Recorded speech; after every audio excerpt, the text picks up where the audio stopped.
రాజ్యాంగబద్ధ సంస్థలు గవర్నర్ వ్యవస్థ కానీ జ్యుడిషియల్ వ్యవస్థ కానీ ప్రజల చేత ఎన్నుకోబడ్డ కేంద్ర ప్రభుత్వంతో ఇలాంటి ఘర్షణాత్మకమైన వైఖరిని మేము తీసుకోము.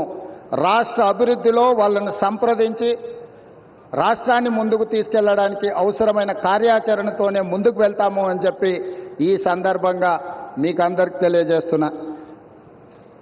नरेंद्र मोदी जी हमारे हिसाब से प्रधानमंत्री का मतलब हमारे बड़े भाई के जो मदद रहे तो ही हर प्रदेश के मुख्यमंत्री उनके क्षेत्र में वो कुछ तरक्की कर सकता है, कुछ डेवलपमेंट को आगे ले सकता है.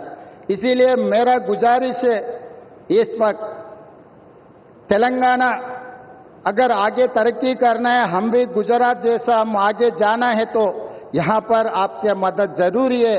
अगर आपका जो सोच है 5 ट्रिलियन इकोनॉमी हम रीच होने के लिए इंडिया में 5 मेट्रोपॉलिटन सिटीज है, Delhi, Mumbai, Bangalore, Chennai, Hyderabad. Hyderabad is one of the metropolitan city. We wanted to contribute to your 5 trillion economy system. So please do support us in metro rail, in Musi river development. Why? Because you have developed Sabarmati river.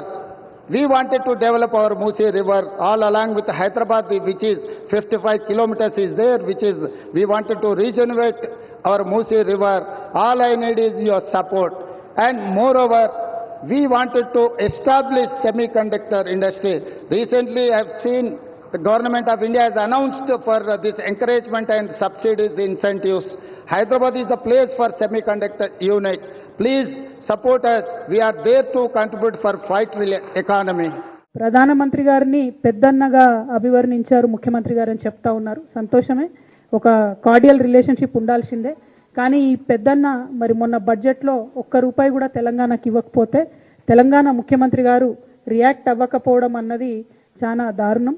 వీళ్ళిద్దరూ ఏదైతే పెద్దన్న చిన్నన్న అని పిలుచుకుంటున్నారో బడేమియా చోటేమియా అని చెప్పి వాళ్ళిద్దరు నెక్సెసే expose అవుతా ఉంది. ఇలా BJP Congress ఒకటే అని మేము చెప్తా ఉన్నాం. తెలంగాణ ప్రజల హక్కుల కోసం మాట్లాడేది పోరాడేది కేసీఆర్ గారే అని మేము నిరంతరం చెప్తున్నాం. ఇవాళ అదే నిజమైంది. ఒక్క రూపాయి అయినటువంటి ఆయన మీకు పెద్దన్న ఎట్లయితాడో, తెలంగాణ ప్రజల మీద ఆలోచన చేయనటువంటి వ్యక్తి మీకు పెద్దన్న ఎట్లయితాడో మీరు తెలంగాణ ప్రజలకు చెప్పాల్సిందిగా ముఖ్యమంత్రి గారిని మేము డిమాండ్ చేస్తా ఉన్నాం.